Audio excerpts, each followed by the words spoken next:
So the reason why we're so focused on getting into organizations is because it gives you access to a specific group of people. For many of them, the harm that they're doing to themselves and to society is much lower than the people who are drinking at this super heavy kind of extreme. But because there's so many more of them, the cumulative harm is far greater. So that is where the real harm to society is done, is from the people who drink above the government's recommendation. Do you believe it requires a giant moment like the miscarriage in order for someone to say, man, I got to change something? A lot of the time, people tell stories around these big moments, and that is certainly a school of thought says you have to hit rock bottom. Your life has to get so bad that the only really alternative is to recover and to get sober.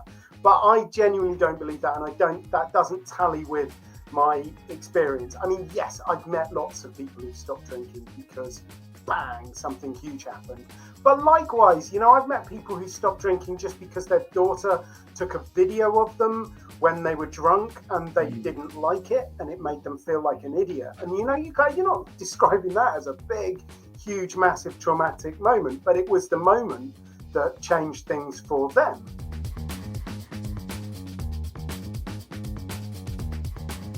Welcome to the Be Better broadcast. We have a very different conversation for you today, a conversation that is much needed in the United States, in the United Kingdom, around the world. And it's a sensitive topic. And why it's a sensitive topic, I don't know. Maybe our guest today, Duncan Bhaskaran, can shed some light on that. But to share some stats with you first to really illustrate the severity of this problem, which, by the way, is alcohol. A few stats for you. Were you aware that 40% of Britons and 36% of Americans had a heavy drinking episode in the last 30 days? Do you know that the WHO, or the World Health Organization, found that the average man drinks 19.4 liters of pure alcohol every year, the equivalent of nearly 4 bottles of wine a week? And one of the last things I'll mention is, do you realize that alcohol costs the American economy at least $430 billion just last year? More than Apple's entire turnover. You might be asking, how does it cost the American economy money? We're going to talk about that. And we're going to talk about all things when it comes to alcohol with our friend Duncan Bhaskaran. And for those who don't know Duncan, he drank. He drank wine, cider, brandy, the whole gamut. And after 2 decades of excess, he cleaned up his act and he trained with the world's most successful stop smoking clinic. He's written a couple of books, including his newest book, Real Men Quit, which you'll see behind him once he joins, which is the armchair macho guide to beating booze. And he'll keep at it until alcohol-free is the default, sober is normal, and when alcohol stops destroying people. What a beautiful vision. Will it happen? I don't know. Maybe you can make a better conclusion on that after this conversation. So if this conversation helps you, if you know someone this can help, all we ask is you please share the show. If we made you smile, taught you something new, please share the show. You're the reason we've grown to nearly 400 episodes. This is going to be like 397, and you're the best part of the Be Better team, and we are grateful for you. So without further ado, the man himself, Duncan Bhaskaran. It's great to have you on the show, my friend. Congrats on your newest book. To be here with an introduction like that, I'm excited. It's a very important topic you speak on. And when I saw your name come across my desk, and I was like, this guy would be fantastic to talk to, because a lot of people struggle with alcohol. I know many people in my life who struggle with it. And as an example, someone very, very, very close to me, and I won't say it because I think they watch the show and I don't want to put people out there, but he had a very large problem with alcohol that nearly destroyed his family. And he was given an ultimatum, and God bless him, he was able to stop. But the problem was he really didn't have a support system other than his family who didn't understand him in order to do that. And I can only imagine how many people are out there who even say to you, Duncan, like, I'm so glad that you're talking about this because I have no one else to talk about. No one else is speaking about it. So thank you for talking on this topic. And I'm really excited to dive into it with you, sir. Yeah, no. I mean, I get a lot of pleasure from helping people. So talking about it and helping people to realize that, they're not alone, that, and I get it. When I was drinking, I absolutely felt like I was the only person going through this, that, there was nobody out there to support me.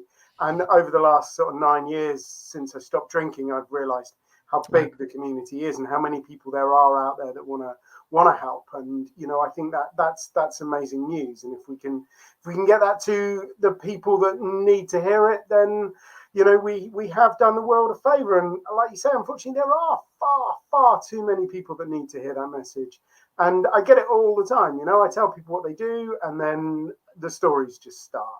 And people say it's a friend, it's an uncle, it's, son-in-law, but they all know someone. Everybody knows someone who's had their life just ruined by alcohol. And, I think it's time that we did change the conversation and we did start talking about it and we did start, getting the help to the people that need it. Amen. Absolutely. So I'm curious to hear from you. It's one thing to struggle with a problem, to then overcome that challenge, and to then share the journey of overcoming that challenge and write a book about it and speak about it and have press about it. So I have a lot of questions for you. And I think the only logical place to begin is, how did you discover alcohol and when did it become a challenge for you? So I stood outside of an empty warehouse, and in that empty warehouse there was music and lights and sweating bodies, and I wanted to go inside. I very much wanted to walk through that door because I knew on the inside of that warehouse was going to be the party of the year. But I also didn't want to walk through the door because I was nervous. I was scared. All these kind of doubts running through my mind. And then one of my friends said to me, "Oh, Duncan, try this." He handed me a can of warm lager. And I have to admit, it was not exactly a taste sensation, but I stuck with it because, when you're that, you're a teenager, you don't want to say no. You want to look cool, don't you? So I drank this stuff and I thought, this isn't having too much of an effect. And I got onto the second can, and then all of a sudden I started to feel it, like in my feet, this little kind of strange sensation that moved its way up my legs, into my stomach, all the way into my chest. And then all of a sudden, my head was just full of confidence. I was just ready. I walked through those doors. No, I didn't walk through those doors. I swaggered through those doors. And that was like amazing time. I even, got to kiss that girl from Form F. And it was amazing. I thought all of my Christmases had come at once. I thought, this is fantastic. I was like literally all in with alcohol from the start. I thought, I was a bit nervous. I was unsure about my place in life, all of that kind of stuff. And it was like alcohol seemed to fill in the gaps, and it seemed to kind of help me become more of the person that I wanted to be. At least that was the start, of course. And as time went on, what happened was that it got less social. So I was drinking with less and less people, but the amount I was drinking was going up and up and up. And it got to the point when I was basically sat on my own, drinking a couple of bottles of wine every day, and I was miserable. Yeah.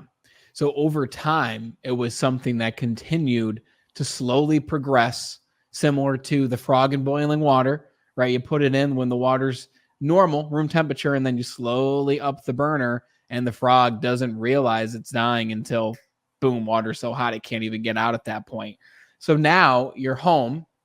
When at the beginning you began this habit and pastime because it was with friends, it was to have fun, it was to experience that feeling of confidence that you so well personified and described, because I feel that most people listening can relate to this, even if you've only drank a few times or you only drink seldom. Like when I go out, and the last time I drank really was at my 30th birthday party. And something happens, man, when you just have a couple shots, a few drinks, you feel really good. You feel like you can say anything, you can do anything, you're vibing, you're jiving with people, and then it goes away and I feel bad, right? And it's like, oh, I wish I didn't drink, right? And that's me. It affects everyone differently, but I've been blessed to not come home and then continue to drink. And I feel that a large part of it is the people you spend time around. If you're spending time around partiers, it's a lot easier to get sucked into it, right? Especially if those people also drink a bottle of wine or 2 bottles of wine when they get home. So you find yourself now at home, not now, but then drinking a few bottles of wine and feeling bad as a result, because the body can only handle so much. You're not going to get that good feeling forever. So was it soon that you realized that it was actually becoming a bigger challenge in your life? What was the moment where you're like looking around and asking, what's going on? How did I find myself here? Yeah, I mean, I think the analogy that you made with the frog is very apt. It does happen slowly and it's progressive, and you don't notice. And I think if the changes that had happened to me over 20 years happened to me overnight, if I'd gone from the way I felt when I started drinking to the way I felt, 20 years later, if that had happened, in a matter of hours, I would have gone to the doctors, I would have gone to the emergency room. I just the feeling was huge, but you just don't notice it because it happens so gradually. But with most people who have a story around alcohol, something does kind of spark the thought of change, doesn't it? And for me, I was outwardly very successful, and it was all going very well. I was very involved in local government. I had some, leadership positions at a disturbingly young age. And, if you looked at my life, you would have gone, oh, yeah, Duncan, he's doing all right for himself. It's all going well. And if you'd have asked me, I probably would have told you that, because I have always talked a good game. But, on one level, it was going all right, and I'd met this amazing woman, and we had a nice place to live, and we were doing the kind of like adult kind of jobby sort of things, and we thought, well, let's do the most adult thing you can do, and let's start a family.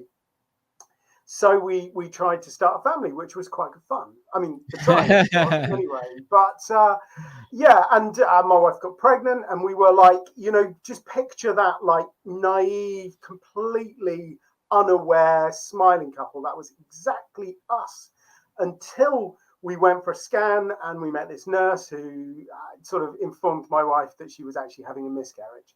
Oh. And then it all just fell apart. And I mean, obviously, it had such a huge effect on my wife, mentally, physically, emotionally. It was really, really hard on her. But I know now that what made it worse was I just wasn't there for her.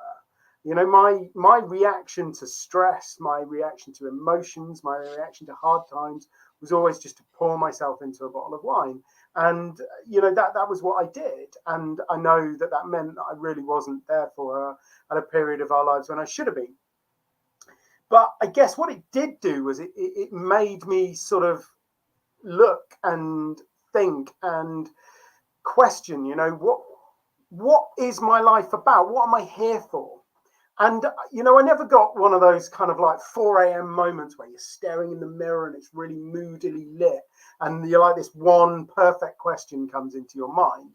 I never could have phrased it quite as neatly, but I know now what I spent that time doing was asking myself this fundamental question, who am I? What do I want from life? Which really just boiled down to, what do you want, Duncan? Do you want another drink? Or do you want to start a family? And the good news is, of course, I made the right decision. And almost 9 months to the day after I stopped drinking, our daughter was born, which was fantastic. And gave me a whole other world of problems, but good problems. Yes. Wow. What a story, brother. Thank you for sharing that, especially those moments that I can't imagine having gone through. And even while pouring yourself into a bottle or two, you still feel that shock, and everyone processes that. That's trauma. Everyone processes that trauma differently. And I'm glad that everything worked out well for you in the end, and you were able to ditch alcohol, but also be there and be present with family. And I know there's one person listening, maybe more, who sees themselves in that situation. Maybe they're a father or a mother. Maybe they want to be one. Maybe they have trouble finding a partner that, in general, or a partner that will accept them for who they are, being this person who drinks on a constant basis. And like you said, you don't know who these individuals are, right? You mentioned I was doing well. You mentioned I was having success in my professional career. And to everyone else on the outside, it looked great, but I knew how I felt on the inside. And it's very similar to when I started creating success in my own sales career back in my early 20s. And I was in significant debt, earning really great money, but spending all of it, not knowing how to manage money. And to everyone else, it looked great. I had the BMW, I had the beautiful guitars, I had the beautiful home, I got the beautiful fiance. And it's like, wow, Brandon's doing really well. But really, I was getting letters from the IRS saying, hey, you owe back taxes. Hey, you owe this. And it's like, oh my God, no one knows what's going on. And God bless, I was able to get myself out of that situation. But I know there's other people who are there as well. And that's a big reason why I do what I do. And I know that's a big reason why you do what you do. So I have a lot of different directions that I'd like to go with this, because there's so much I want to know, but we have limited time. So let's talk about some of the things that are most impactful, right? So I'm curious, do you believe it requires a giant moment like the miscarriage in order for someone to say, man, I got to change something? Or is it something that can happen strategically, or can happen slowly, like the frog in water, except the opposite direction? Turn the cooker down. I like it. Yeah. So look, I mean, a lot of the time people tell stories around these big moments, and that is certainly a school of thought says you have to hit rock bottom. Your life has to get so bad that the only really alternative is to recover and to get sober.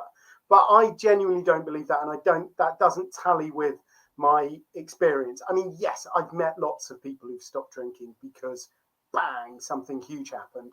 But likewise, I've met people who stopped drinking just because their daughter took a video of them when they were drunk and they didn't like it, and it made them feel like an idiot. And you're not describing that as a big, huge, massive traumatic moment, but it was the moment that changed things for them. And I've seen people. I mean, look, let's be honest, it's usually men, isn't it? So what happens is, their wives or girlfriends basically sort of force them to get some help. And they come along and they've got it all worked out in their mind. They're like, right, I'm going to listen to this idiot for a little bit. And then it's not going to work and nothing's going to change. And then I'm going to go home and I'm going to be able to tell my wife that I tried, but it didn't work. So I might as well just get drunk. And, they come in with that attitude and they fold their arms and they look all moody at me. And I'm like, all right, well, look, I'm not your enemy, mate. I'm not here to take anything away from you. So let's just talk about it. Let's just talk about your experiences. What are they like? And they tell me,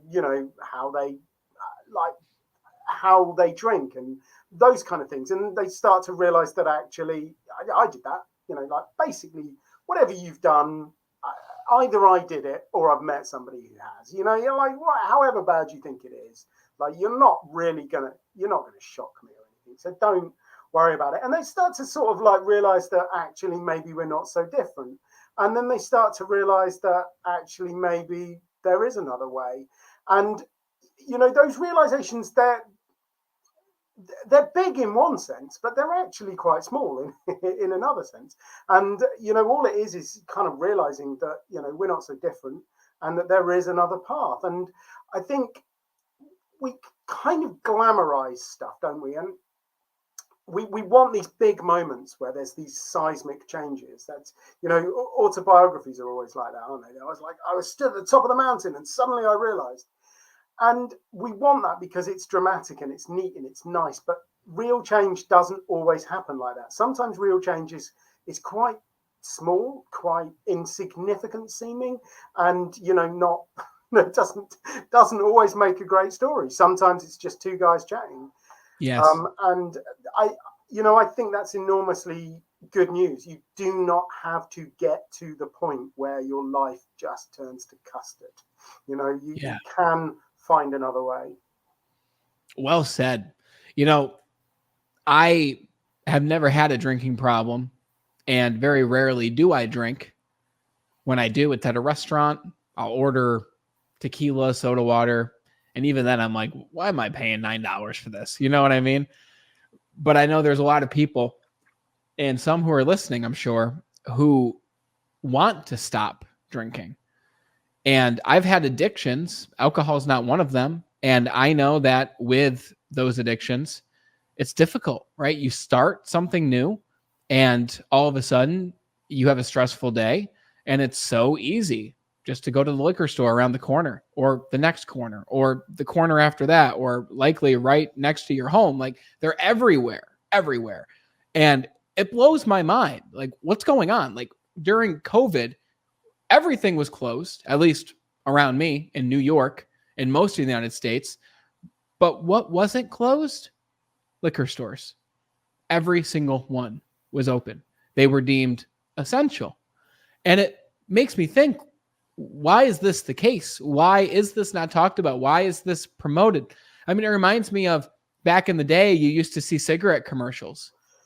Now you don't, right? You go to other countries and you buy a pack of cigarettes in Punta Cana, Dominican Republic, there's pictures of there's macabre pictures on these cigarettes, like very disgusting pictures of cancerous mouths and all these things. And it's like, well, why don't we put that on alcohol bottles, right? It wouldn't be a very sexy party scene if you've got this weird dismemberment pictures on alcohol bottles and all these things. But my point is, people try to stop but can't, right? And it's difficult because the opportunity to pick up a bottle is all around us. So one day you did decide to stop. Not even one day. There was a moment where you said and decided to yourself, I'm done. And soon after, you mentioned this stop smoking clinic, which I had to reread your introduction because I was like, he went to a stop smoking clinic for help with drinking. So tell me about that moment of decision. And how did you know what to do next? Was it a Google search? Like, how did you know what to do? Yeah, Joe, I just want to briefly mention the framework for the control of tobacco, which is the United Nations attempt to do something about the tobacco industry, which has largely been very effective. I always like to mention that because it's been signed by every country in the world, apart from about half a dozen, including this small nation that you might have heard of called America. So that's why wherever you go, you see all of the health warnings on packets, because if you've signed the framework for control of tobacco, then you have to have those on your packets. I'll be fair. I mean, I think America has done an awful lot. I know it varies from state to state. We've done a lot to roll back the influence of the tobacco industry. They didn't sign the framework because apparently the ability to call something Marlboro Lights is freedom of speech, but go there. But yeah, you're absolutely right. We need something like that around alcohol. Maybe we'll get into that later. So actually, you're asking me, what did I do to stop? So yeah, it is all tied up with cigarettes, because I stopped smoking after reading a book called Alan Carr's The Easy Way to Stop Smoking. And frankly, I found it easy. I mean, that's probably why they called it that. Wow. And when it came to stopping drinking, I thought, well, there is only one thing that I'm going to do, which is sort of misremember what I'd learned from the smoking book. Because when I read it, I just think this is so powerful. This can really, really be used to, changed so many behaviors. So when it came to stopping drinking, that was exactly what I did. And, you could call it cognitive reframing or cognitive realignment. I mean, Alan never did. I mean, he never studied any of that kind of cognitive behavior stuff. He just thought it was a good idea and it seemed to work. But in essence, what any kind of cognitive reframing does is, you start with the beliefs. So you get to grips with what you believe about drinking or smoking, and everybody's got beliefs about drinking, even people who don't drink. Yes. Most people think it helps you to socialize, it helps you to deal with stress, it makes you better looking. All of these beliefs that we have around alcohol. And the first thing to do is kind of to bring them to light, because our beliefs really drive our behaviors, but we never ever talk about them. We never really think about them. So you bring them to light and you kind of ask yourself a few basic questions like, is this belief true? If I drink a martini, will I really become a good-looking international man of mystery with women hanging off my arm? Or, is that just basically a movie franchise that's kind of turned into an alcohol advert? Who knows? Does it really help you relieve stress? Like, genuinely, does alcohol help you deal with stress? Or is actually alcohol one of the biggest stresses in your life? So once you've kind of identified these beliefs and decided whether they're true or not, you can go a step further and you can ask, are they serving you? Is your belief that alcohol helps you to socialize, is that helping you to socialize? Is it making your life better? Is it helping you to become the person that you want to be? And, if it's not true and it's not serving you, then there's only one place where it belongs, and that is the bin. And once you've dealt with your beliefs, you are most of the way there, because I genuinely do not believe there is any benefit for me to drink alcohol. So why would I drink it? It's like, it becomes quite simple. To be fair, most people need a little bit around thought management. So some people would call them cravings, but at the end of the day, cravings are simply thoughts. And, you are going to have those thoughts. So there are a few techniques to learn to help you manage those. But if you've dealt with the beliefs and you've dealt with the thoughts, then the behaviors, they catch up, they follow. That the behaviors then become the easy bit. The problem is most people try and do it the other way around, don't they? They focus on the behaviors and they hope the beliefs and the thoughts catch up. And very occasionally they do, but most of the time, it's just willpower and white knuckles and pain and suffering. So absolutely doing it in the right order, beliefs, thoughts, behaviors, that is the easy way. What's up, Be Better family? It's Brandon Eastman here. And as a thank you for tuning in to the Be Better broadcast, I want to give you a very special gift. For a limited time, you can get a free digital copy of my book titled Be Extraordinary, Your Guide to Self-Mastery. This book is packed with insights and actionable steps that will help you to unlock your fullest potential in the 5 key areas of your life. But that's not all. Along with the book, I also want to give you the audiobook version absolutely free. Imagine having the power to transform your life right at your fingertips and in your ears anytime, anywhere. Go grab your copy at bebetterindustriescom/book. You'll also find the link in the episode show notes. Go and grab your copy and join me in making a positive impact on the world. Now back to the show. So you read this book that helps to eliminate smoking. You did that. And you took these same principles and you use them to overcome alcohol at the same time. So I think it's important to say the name of that book as well one more time, because you said it fast. What was the name of that book? So Alan Carr's The Easy Way to Stop Smoking. There are also a lot of other easy way books. It's a bit of a publishing phenomenon. So there's one on vaping. There's several on drinking, cocaine, marijuana, fear of flying. I think there's one about debt. Certainly one about overdoing it on the apps on your phone. So it's some great work they've done. Okay, so you apply those principles. And specifically, you mentioned this clinic, this stop smoking clinic. So at what point did you say, I'm going to look for additional help in overcoming this challenge? Yeah, so I when I got in touch with the clinic, it wasn't for help other than purely financial. I wanted a job, I was sort of Oh, vaguely you wanted to help dissatisfied people. with what I was doing. So I decided that I wanted to help people more. Essentially what I was doing with my life was coaching and training, and really it was all about helping people to achieve some of the success that I'd achieved in my life, and Yes. that was good, and it was enjoyable, and it was quite rewarding. But I kind of got to the point where I realized that the biggest success that I've had in my life, I mean, don't tell my wife I said this, was stopping drinking. So I kind of wanted to help people to stop drinking and to stop smoking, and look at other areas around well-being and lifestyle. So that was when I kind of went on this big, massive training thing, and it started with the Easy Way Clinic in London. So I became a senior therapist there, Wow. and I also went on and studied at Cornell University, the Chartered Management Institute, and a windowless room in Peterborough. So I went a bit crazy, got all of the certificates. Yes. So just to illustrate to everyone else listening, right now it's 7:30 p.m.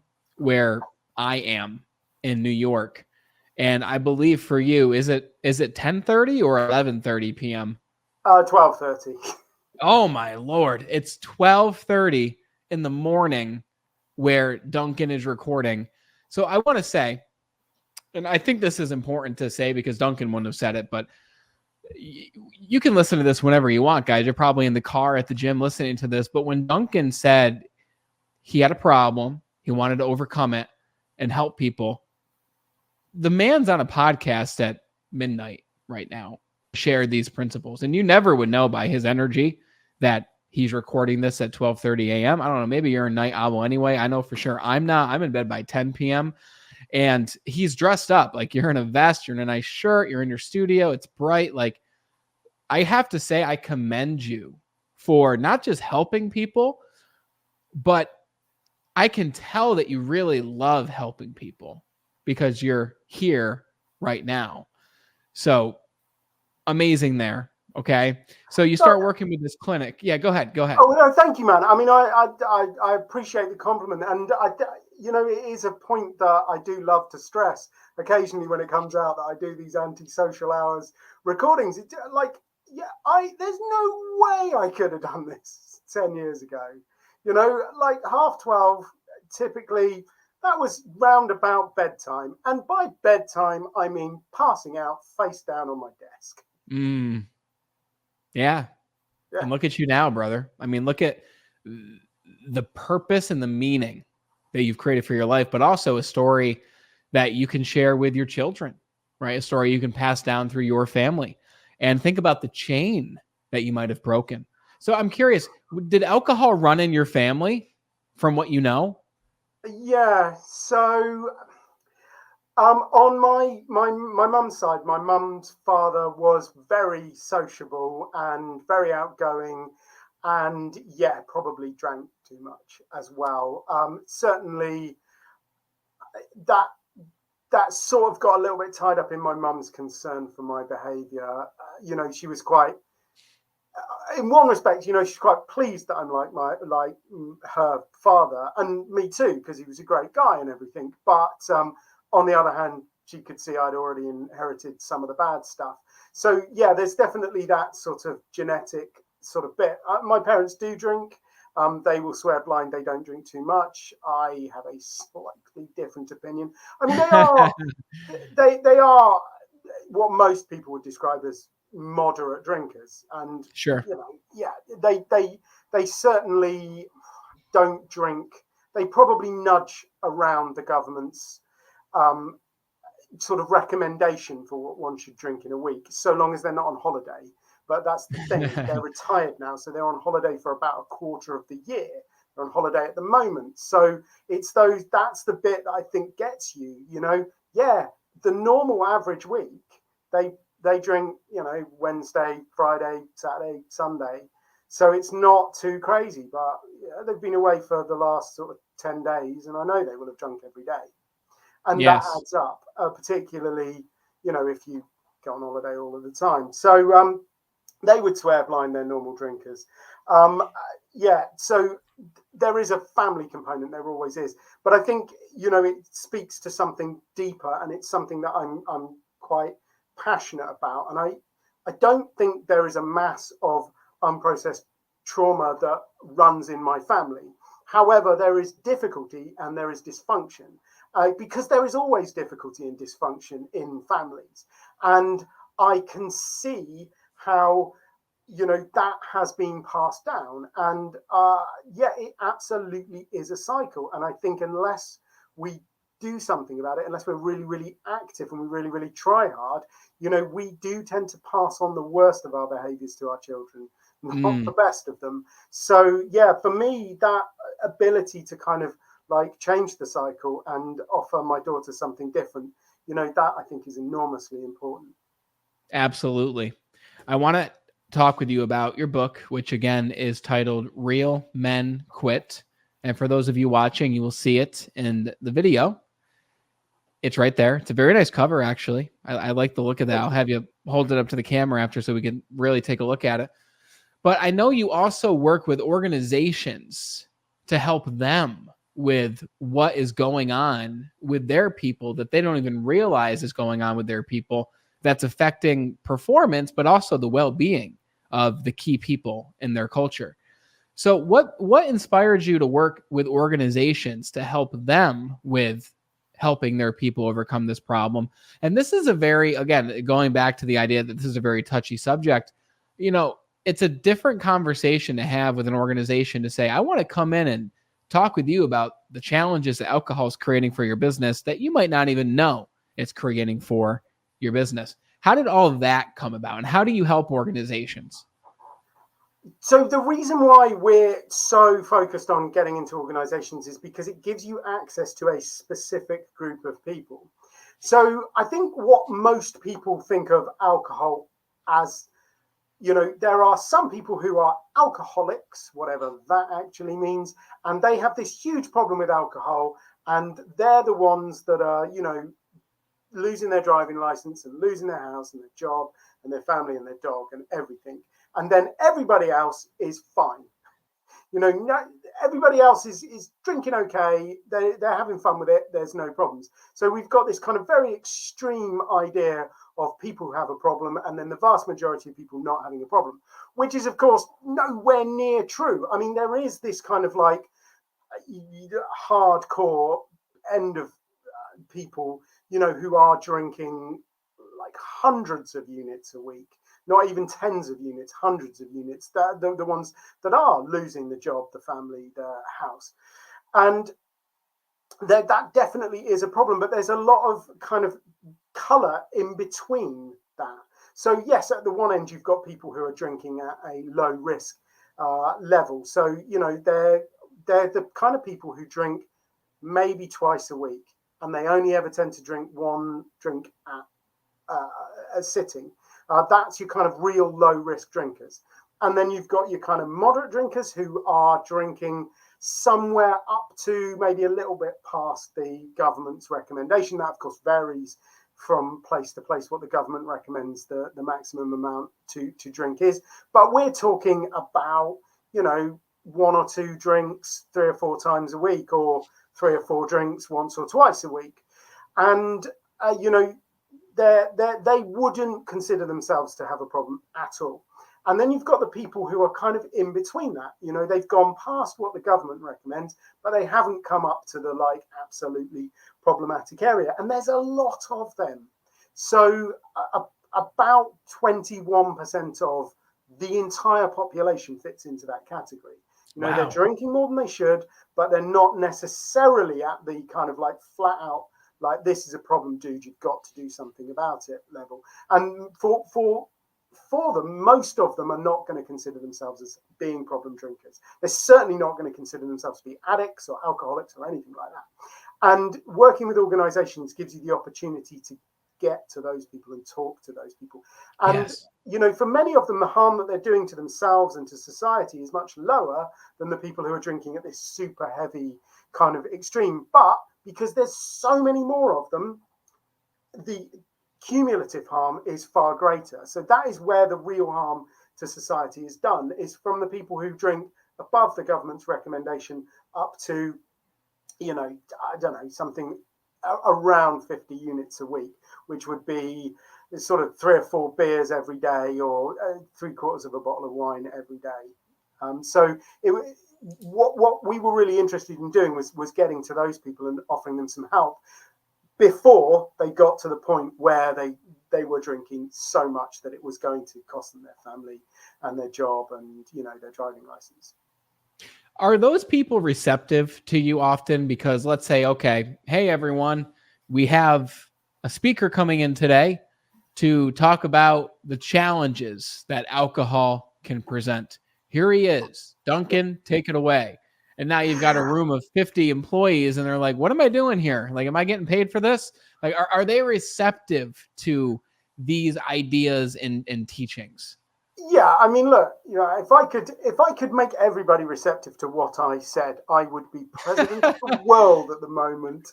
Yes. So yeah, look, I mean, you can't please all of the people all of the time. I think it's very much, it is a question of how you frame it. So what we do is we talk about trying to encourage high pleasure drinking. So I have spent a lot of time looking at the science, and obviously I'm not somebody who's particularly keen on alcohol, but what I have figured out looking at the science is there's this kind of very interesting crossover between the amount of alcohol that you drink that gives you the most amount of pleasure and the amount of alcohol to drink that gives you the least amount of risk.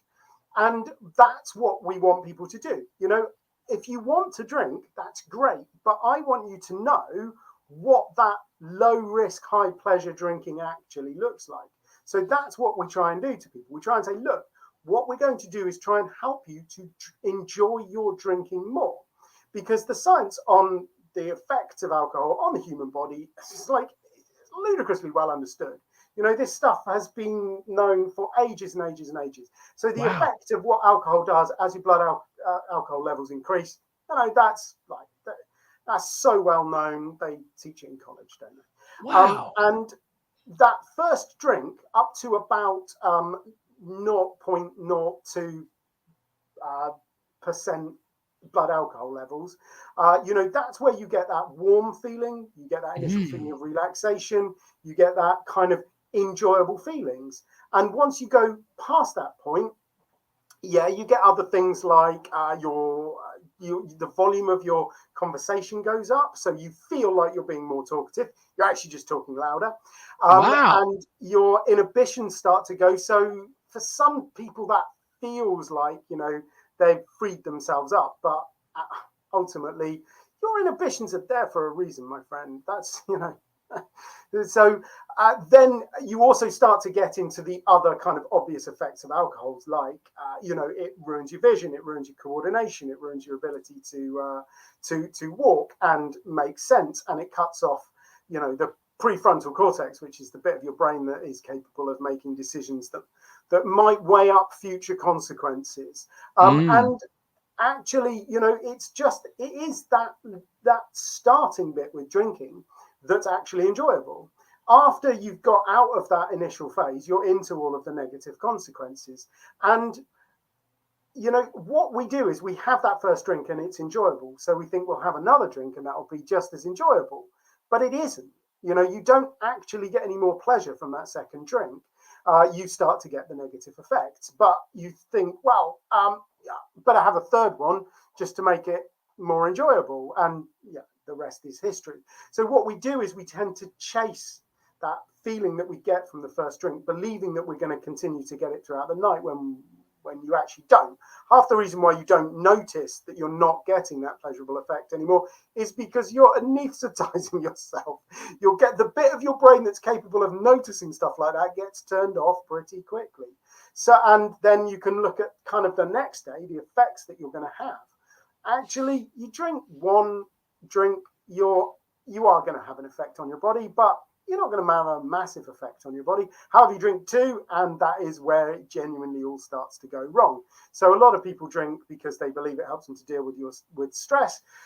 2 glasses of wine, 2 beers, that's enough to raise your cortisol level by about 18%. And I'm sure your listeners are aware that cortisol is the stress hormone.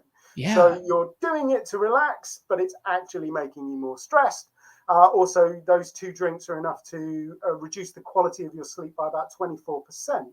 And that's the important bit of your sleep. That's the REM sleep, the rapid eye movement sleep, the deep sleep. That's the bit that gets most affected by alcohol. And that's the bit that you really need to, consolidate memories and to lay down, emotions and to process the day and all of that kind of good stuff.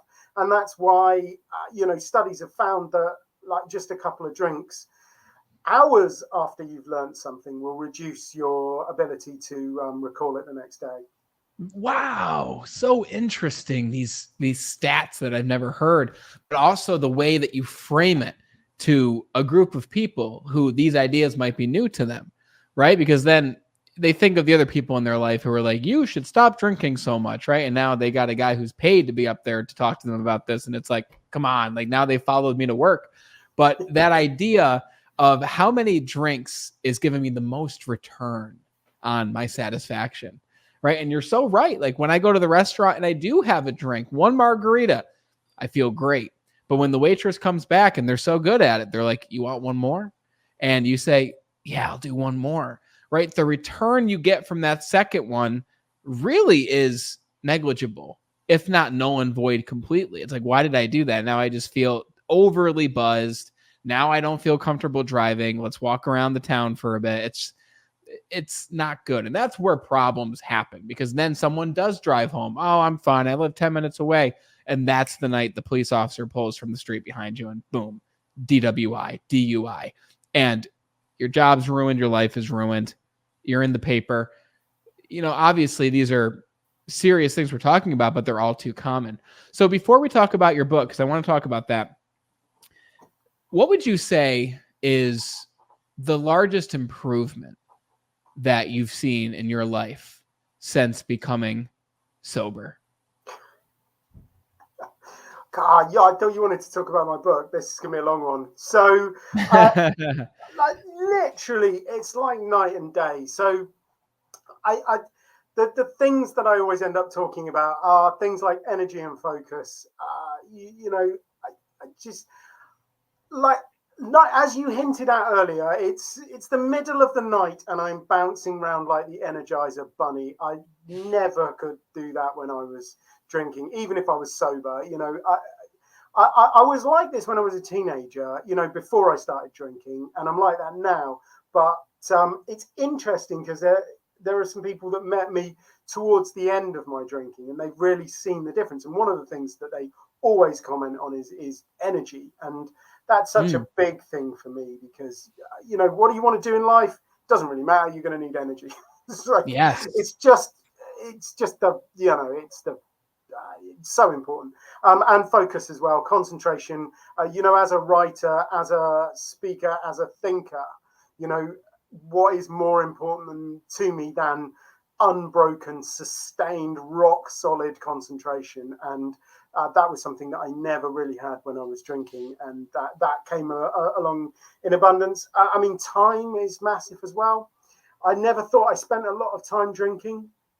But what we could, like, I was working pretty hard when I was drinking, and I'd get up, I'd go to work, and then I'd come home. I was very involved in the community, so I'd always be out at meetings, I'd be at events, I'd be doing all that kind of thing most nights of the week. So I'd come home from work, have dinner, go out, and it would only be when I got home, sort of 8:30, 9 o'clock, would I actually start to drink. And then I would, as I said, pass out about 12:30. So I didn't think it was taking up a lot of my time because it was just at the end of the day and it didn't really count, did it? But actually, if you add it up, 9 o'clock to 12:30, that's 3.5 hours. Times that by 7, it's more than 24. It's like literally an entire day, including the bit you're asleep at. And even if you're only doing it on the weekends, you think, wow, You drink Friday and Saturday night. Yeah, okay, fine. Spend 4 hours drinking Friday and Saturday night and a couple of hours getting over it Saturday and Sunday morning. And my friend, you have a part-time job.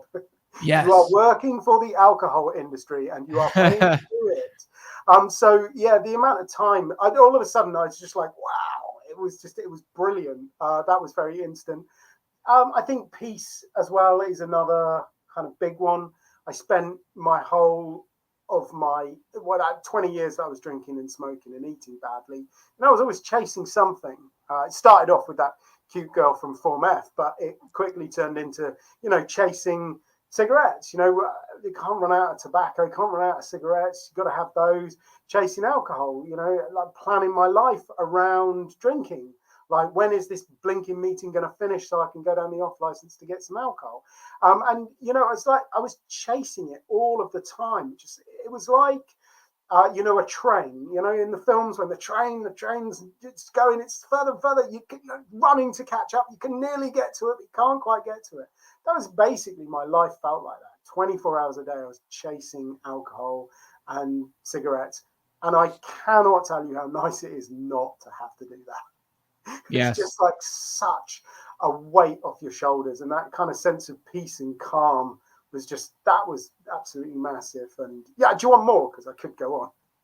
I love all of those: energy, focus, peace, to not always be chasing after something. And I can imagine it was something where you would be at a community event and you'd be thinking, man, I can't wait to get home, because when I get home, I'll get to drink. Right. And listen, I get it, because I've faced demons like that in my own life. They weren't alcohol, but I faced them. I understand that. And you look forward to them. And you even think like, well, it's a good thing to have something to look forward to. But what if you had more meaningful things to look forward to? Things that actually made a difference, not just for you, but for other people. Yeah. Right. And it's hard to, yeah. Yeah, I wasn't looking forward to it.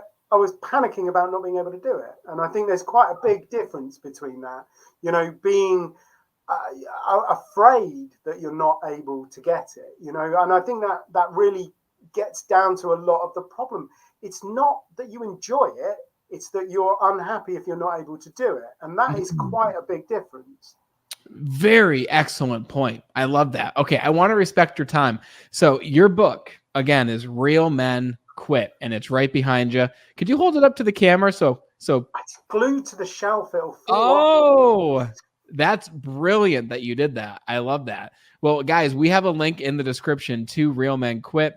If you're not watching, it doesn't matter anyway, because you want to see it. So go down, click the link in the description, go check out Duncan's book. What would you say is the largest thing you wanted to do with this book? What was when you said, I'm going to write a book about quitting alcohol and quitting booze, why this book compared to maybe another one of those easy way to quit drinking? Like, why this book? What's the difference with this that you wanted to convey? So I absolutely wanted to kind of like get a lot of the knowledge that I had in my head and get it out there. And there were a lot of concepts that I think are quite well understood in the world of psychology that haven't really transferred over to the world of recovery. So we often talk about things that, psychologists have done a lot of study on and understand quite well. And we don't really kind of like share those widely enough in the recovery community.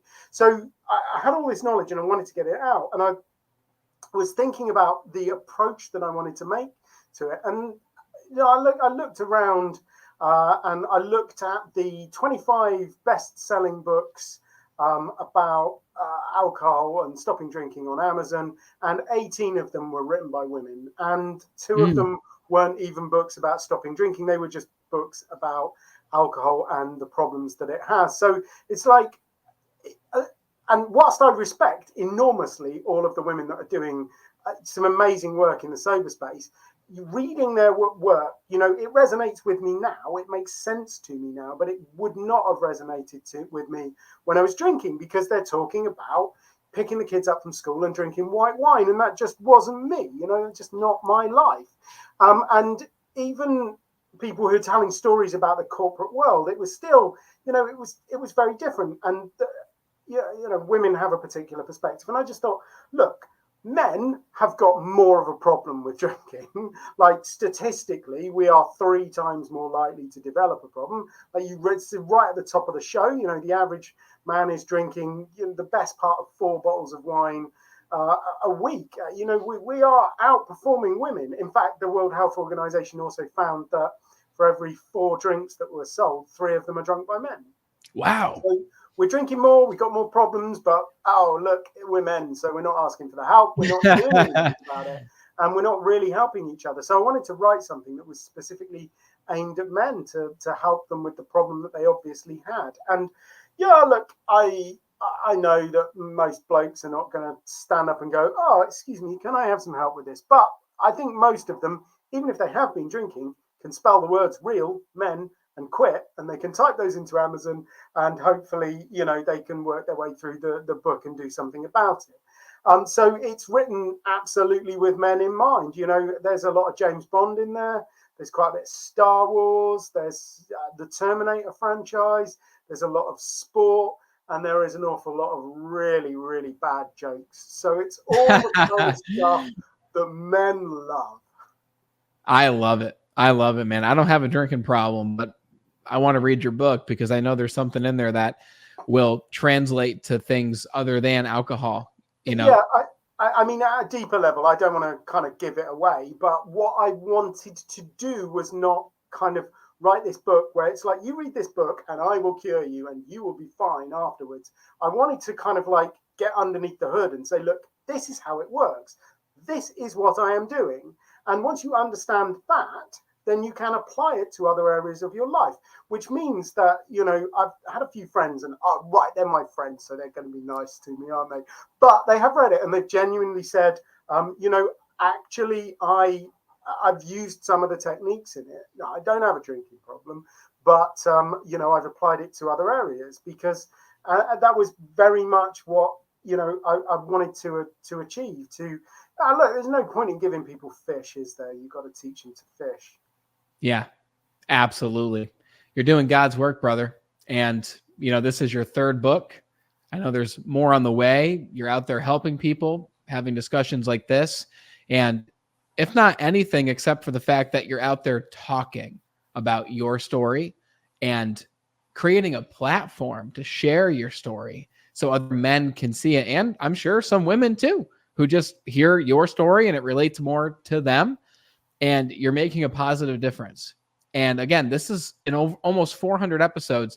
This is the first time that we've talked about this topic. We talked about goals a lot, how to grow a business, how to make more money. We talk about a lot, which is very fun. But none of that really matters if you're facing these demons below the surface. If you have these addictions that you don't even want to talk about, it's shameful and it creates a lack of peace, and it creates a dissatisfaction, like you said, if you can't have it. So I'm really grateful that you came on the show today, and I believe it happened for a reason, being that it's so early. No one else in their right mind would ever do this except for you. And here you are. And I know you helped at least one person, and you helped me. And again, I don't drink, but you helped me. So thank you for everything you shared today. And I'm grateful that you came on the show, and I'm grateful to have met you. Well, no, likewise. And, thank you for giving me the opportunity and saying all of these incredibly nice things about me. So, in return, I'm loving the work you're doing. So I hope all of the listeners share the episode if you know somebody who needs to listen to it. But more than that, get on your favorite podcast channel and give this man a 5-star review so he can spread the love even wider. I appreciate that. Thank you very much, Duncan. It's been a pleasure. All right, guys, you got to go grab a copy of Duncan's book. The link is in the description. The name of his book is Real Men Quit. The man didn't have to come on the podcast at midnight to do this, right? He wants to help people. Go check out his book. And again, the most important thing is if you do struggle with alcohol, no shame, no guilt, right? The situation is what it is. Talk about it with someone you trust. Read about it. Open your mind to new thoughts. Maybe even question the beliefs you hold about it. Have you ever wrote down the beliefs you hold about it? Question them, right? We've all got something we're working on. None of us are perfect. We're all working to become better people. The whole name of the show is Be Better, right? It's not like be better, do better. It's we can all improve 1% every single day. And if we improve 1% a day, that's 37% over the course of a year. What's it look like after 5 years? What's it look like after 10 years? Look at Duncan. After all this time, I believe he said he hasn't touched a drink and he set a time frame. I don't want to repeat it, but we can go back and watch it. But it's been a long time, and look what he's been able to accomplish since. So be sure to go check out this man's book. Go follow him on social. His information's down there, and be sure to share this with a friend. I hope you loved the episode. Thanks so much for watching and listening. And until we talk again, continue to be better.